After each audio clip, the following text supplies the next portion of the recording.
On today's program, I'm talking about the Gog and Magog war. We're doing a timeline of end-time events, and I believe one of the next events that's going to happen that we're seeing unfolding right now in the Middle East is the Gog and Magog war. I'm going to be talking about Iran and Turkey fanning the flames of all-out war in the Middle East, and I'll be answering your questions. I'm Jimmy Evans. Welcome to the Tipping Point Show.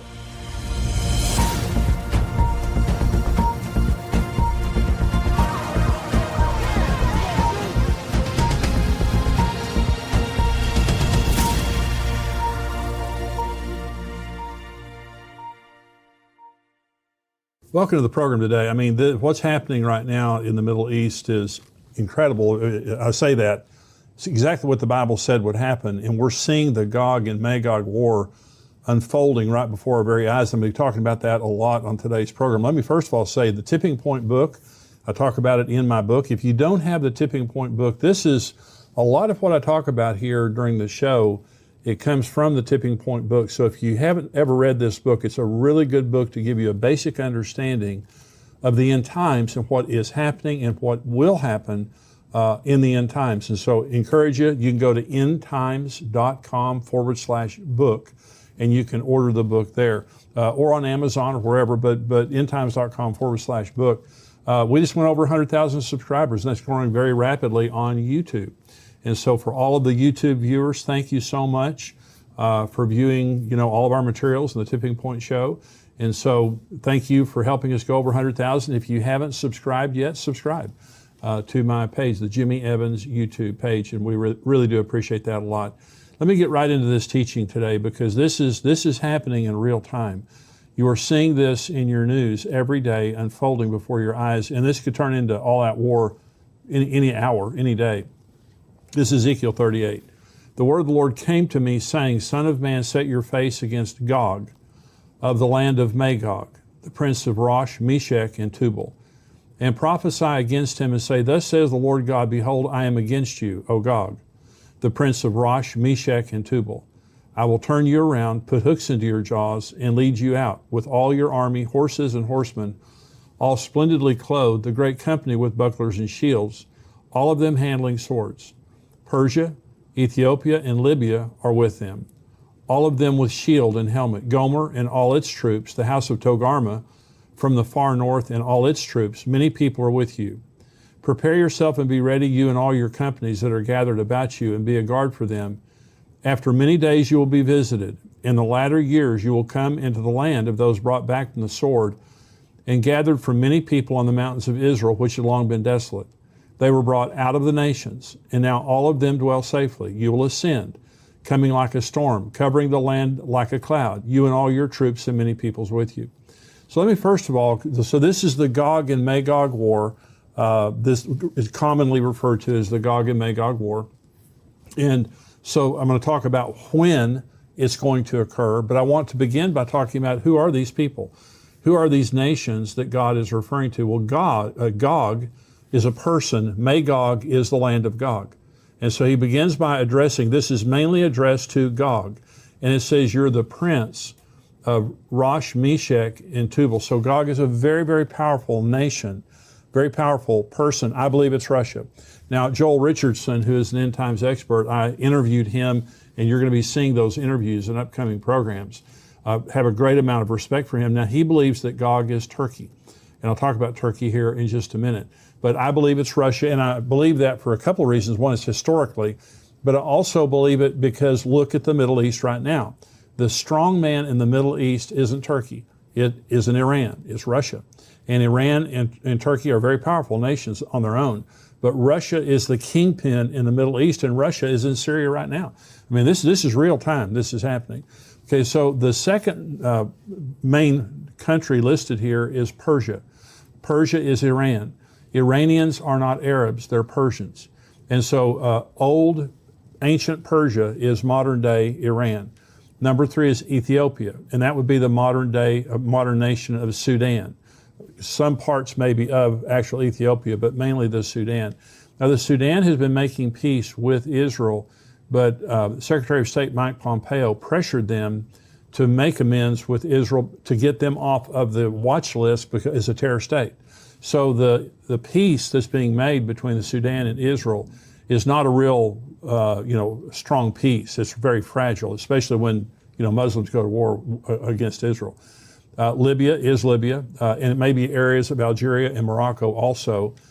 Gomer is Turkey, maybe some of Germany. Now, some people think it's Germany, and Germany is a very strong trading partner with Iran, but I believe that it is Turkey. And then Togarma from the far north is Turkey. Let me show you the map here, and this will give you a good idea. And so when you look at the Middle East, this is Russia up in here, Gog and Magog. You have to remember now, of the old Soviet Union, this area of the old Soviet Union was all Muslim. And so the former Soviet Union, half of it was Muslim. And so then you see, this is Israel here, Iran is Persia. This will also include areas of Iraq, Syria, Lebanon. This is Turkey up here. When it says from the far north, this is directly north of Israel. It's also, Russia is directly north of Israel here. If Gomer is Germany, that would be over here. I really don't believe it is, though. And then you have Libya over here, and you have Ethiopia over here, which is modern-day Sudan. And so you can see these are all regional areas around Israel where these countries are going to come from. Well, the interesting thing is they're all aligned today. They're all of these nations are aligned with Russia and with one another, and they all hate Israel. They're all anti-Israel to some degree. I'm going to read you some comments after the break of what the Turkish president is saying right now about Israel and going to war with Israel. It's absolutely incredible. So you don't have to wonder when you look at Ezekiel 38 and 39, you don't have to wonder if it could happen. It's happening. Israel is at war. Israel is flying thousands of bombing missions. Their Air Force is flying thousands of bombing missions into Syria to Iranian targets. Iran is furiously trying to build a stronghold on the northern border of Israel. And again, after the break, I'm going to read you some of the comments that the Iranian military is saying about a mass attack on Israel. It's unbelievable. And so these things are happening, and God says, I'm against you, and I'm going to put a hook in your jaw, which means God's going to provoke this thing. He's going to provoke it. These nations are going to come together, and they're going to attack Israel. Well, part of what I'm going to talk about after the break is how long is this war going to last? I'm going to give a specific answer to that, but it's unfolding right before our very eyes. All the nations listed are coming together.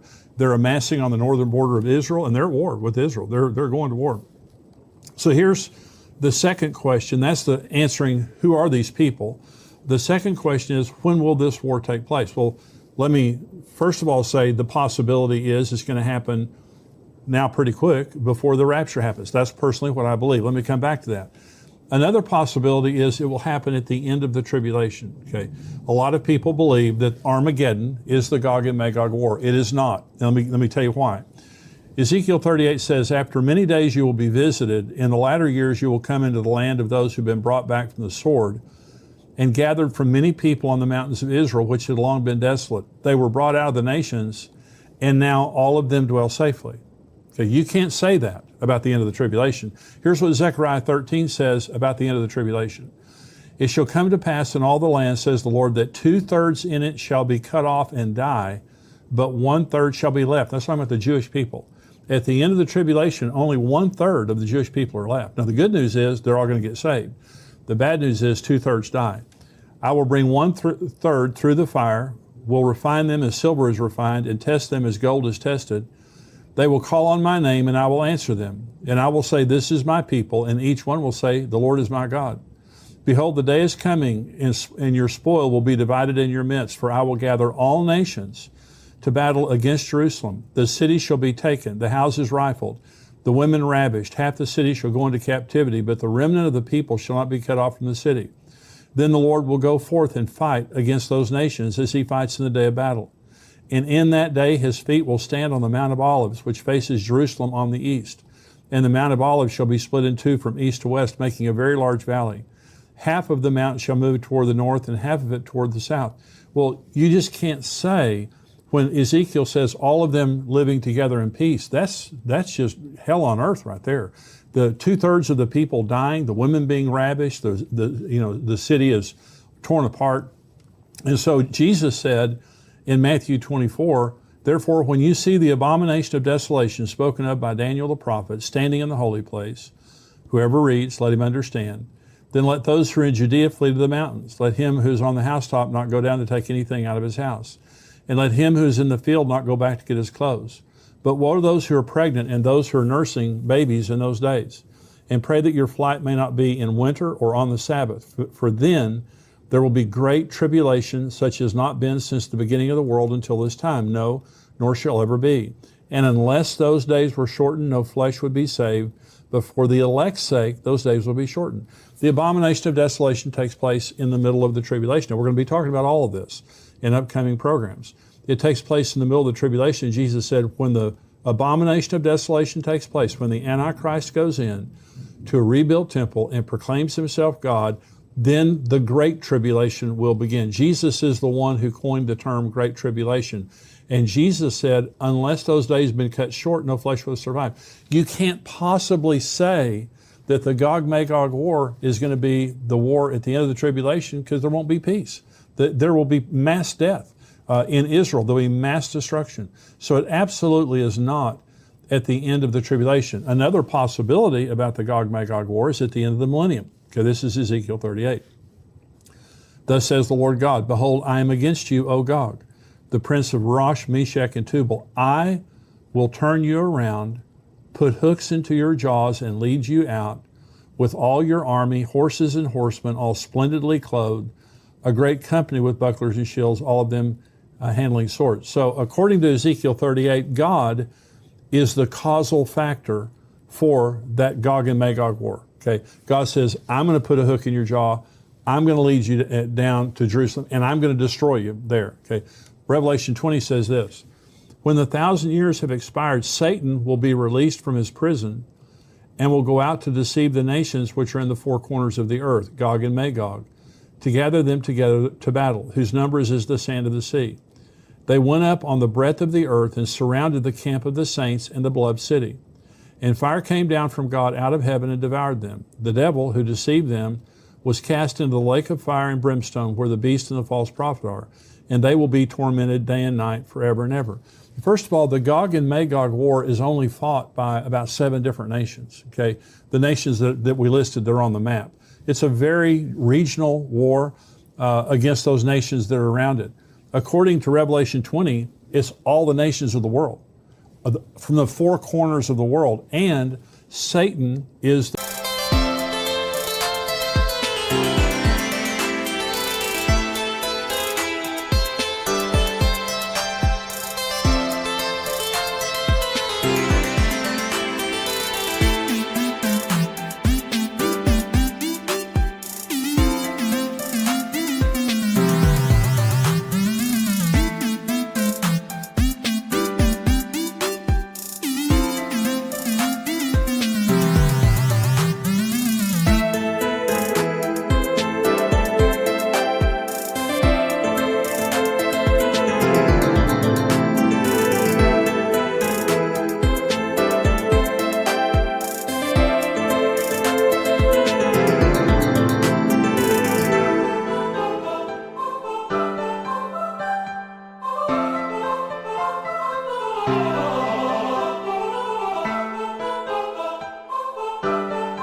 causal factor. He is released from his prison after 1,000 years. He comes out, deceives the nations. Gog, Magog there is an idiom. It simply means nations in rebellion to God. Nations with the spirit of Gog and Magog. And for example, Russia right now is not a Christian nation. They persecute Christianity in Russia. And so the spirit of Gog and Magog, this arrogance, this rebellion against God, that's going to be the same spirit. And their purpose, the Gog-Magog war of Ezekiel 38, it says that they come to take spoil. Okay, well, Iran is going to come to get spiritual justice in their eyes, for the way Islam shows it, they're coming to destroy Israel and take back Jerusalem. That's what Iran. Russia's coming for the natural gas. Russia's coming for the natural resources of Israel.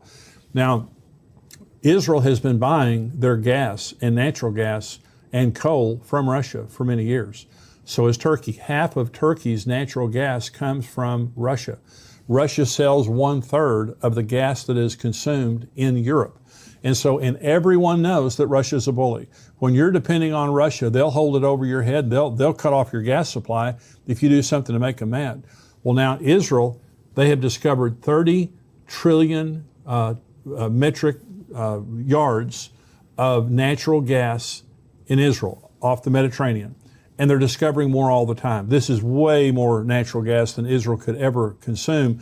So they're building a pipeline through Cyprus and Greece, Italy, to supply Europe with Israeli natural gas, which is a huge economic boon to Israel. But they're a direct competitor now with Russia in the gas business and energy business in Europe, and which is a huge blessing. By the way, Egypt is buying their gas from Israel now. Jordan is going to buy their gas from Israel. And so this is a huge blow to the stronghold that Russia has had. And I believe that Russia's desire is for the strategic interest there in Israel, but it's also for the resources.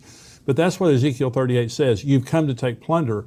But in Revelation 20, the issue of the rebellion in Revelation 20 is not to take plunder, is to kill us and to overthrow Jesus. So it's completely different. So I absolutely do not believe that the Gog and Magog war is at the end of the tribulation or at the end of the millennium. I believe the Gog and Magog war is going to happen pretty quick. It's happening. It's unfolding before our very eyes. This could blow into a major war between all the nations listed in hours, in days. So it will not take long. And the provocation, I'm going to read these statements to you after the break about Turkey and Iran and what they're saying, and it's very, very troubling. And so I believe the next event that's going to happen is going to be the rapture. And some people might say, well, will the Gog and Magog war take place before the rapture, after, whatever? I believe it's going to be very close. We could see the actual Gog and Magog war break out. We could see the whole thing take place. But I believe around that time, there's going to be the Gog and Magog war and the rapture, and then there's going to be a peace treaty between Israel and the Antichrist, a covenant that is confirmed for a 7-year period of time, which begins the tribulation period of time. And I'm going to be talking about it on the next program, is the beginning of the tribulation. So where we are right now is in the rapture and the Gog and Magog war. I believe the rapture could happen at any time. And as I've said to you before, I believe the rapture will occur during the Feast of Trumpets. It's a 2-day feast. You don't know the day or the hour. It's the next feast to be fulfilled, and I'll talk about that on a future program to help you understand why I believe that. But I just believe that we are seeing now the unfolding of the Gog and Magog war. Israel has been living in relative peace since the 6-day war, since the Yom Kippur War. 1967 was the 6-day war. 1973 was the Yom Kippur War. They've been living in relative peace in unwalled villages. I know they have a wall in Israel, but the villages, the cities are unwalled. And so they've been living in relative peace. Now we see in the last week 3,000 rockets, over 3,000 rockets fired from the Gaza Strip by Hamas. Now they're being fired from Lebanon. Israel's taking very decisive force against Gaza especially, and going in there and trying to reduce the capability of Hamas. People are dying, and there's this war. And here's the point, a very interesting thing that's happening in Israel right now. The UAE, the United Arab Emirates, they are siding with Israel. This is the first time an Arab...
nation has broken rank with other Arab nations because they always come together and they always condemn Israel.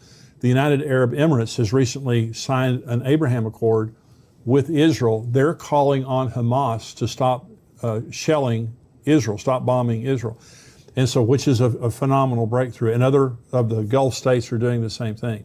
So this is a different kind of a war. I want to say I'm thankful for the Biden administration. They have some troubling views about the boundaries of Israel, pre-1967 boundaries, but they have not condemned Israel. To this point, they have continued to stand with Israel through this, which is a very comforting thing. If it were not for the United States of America in the United Nations, Israel would be in bad trouble. And one of these days, the United States is not going to be there for Israel in the United Nations, because we all know that Armageddon is going to be the whole world marching against Israel and against Jerusalem. And so, but we're seeing some things happening that have never happened before. And all of these things are pointing to the fact that the Gog and Magog war is very, very soon, I believe. I believe it's going to happen before the tribulation, because remember, in Ezekiel 39, it says it'll take 7 months to bury the dead and 7 years to clean up all the debris. So if it happened now and the tribulation begins, then you have the 7 months and the 7 years available. If it happens after the tribulation begins, then, not so much. Not that it couldn't happen. But I think that we're in the timing of the Gog and Magog war. I believe we're seeing it happen. It's unfolding right before our very eyes on the news every single day. And Jesus said, when you see these things begin to happen, look up, lift up your head, your redemption is drawing near. The purpose for the Tipping Point Show is, number one, to encourage you. Number two is to educate you on end times events so that you can contextualize what's happening in the world and you can understand that your redemption is drawing near. This is a time to be encouraged. Don't look around the world and get discouraged. Everything you're seeing is announcing the coming of Jesus Christ. If you're not a subscriber, I'm going to say goodbye to you right now. The next part of the program is for subscribers only. $7 a month, $77 a year. We would love to have you as a subscriber. Not only do you get the whole Tipping Point Show, you get articles all week long. We have major articles that come out all week long talking to you about the things that are happening in the world. A lot of content there. So $7 a month, $77 a year. Go on endtimes.com, endtimes.com, and you can sign up there and you'll get everything that we do here at Tipping Point. So I'm going to say goodbye to the non-subscribers. Subscribers, stay tuned.